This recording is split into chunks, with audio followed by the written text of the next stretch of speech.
என்ன வண்டி ஸ்பீடா இருக்கு? உங்ககிட்ட ஒரு முக்கியமான விஷயத்த சொல்லணும், அதான். நானே சொல்லிடுறேன். ரோஹிணி நேரா வீட்டுக்கு வந்திருப்பா.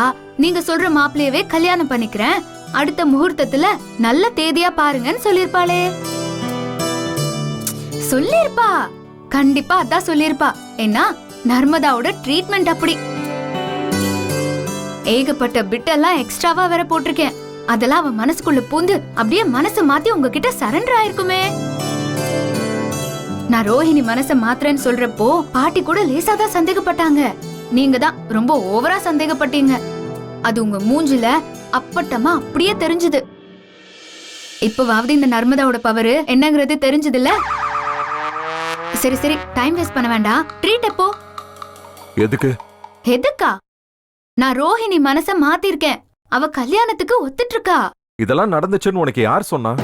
என்ன சொல்றீங்க? அப்புறம் பைக்ல எதுக்கு வேகமா வந்தீங்க? வேகமா வந்தா சந்தோஷத்தை ஷேர் பண்ணிக்க தான் வரீங்கன்னு நினைச்சேன். உன்னை 2 அரையலான்னு கூட வந்திருக்கலாம் இல்லையா? என்னங்க இப்படி பேசுறீங்க? நீ கொடுத்த ஐடியா செமையா வேலை செஞ்சிருக்கு. அப்படியா? அப்புறம் ஏன் இப்படி கோவப்படுறீங்க? அது எப்படி வேலை செஞ்சிருக்குன்னு தெரியுமா? எப்படி? இத்தனை நாளா கல்யாணத்துக்கு கண்டிஷன் மட்டும் தான் போட்டுக்கிட்டு இருந்தா, ஆனா இப்போ கல்யாணமே வேண்டான்னு சொல்லிட்டா. அதுவும் இந்த ஜென்மத்துல மட்டும் இல்ல, எந்த ஜென்மத்திலையும் கல்யாணம் வேண்டான்னு சொல்லிட்டா. நீ ஏகப்பட்ட பிட்ட போட்டல்ல, அது பார்த்த வேலை தான் இது. அவ என்கிட்ட கல்யாணத்துக்கு ஒத்துக்கிட்டாளே. எப்படி? நான் போன உடனே கல்யாணம் பண்ணிக்கிறேன்னு சொன்னாலா? வார்த்தையா சொல்லல, அவ ரியாக்ஷன் அப்படிதான் இருந்துச்சு. எங்க வீட்டு பொண்ணுங்க 3 பேரும் அப்படிதான், எப்போ மாத்தி மாத்தி தான் பேசுவாங்க. 3 ரகம். சரி, இப்ப என்னதான் பண்றது?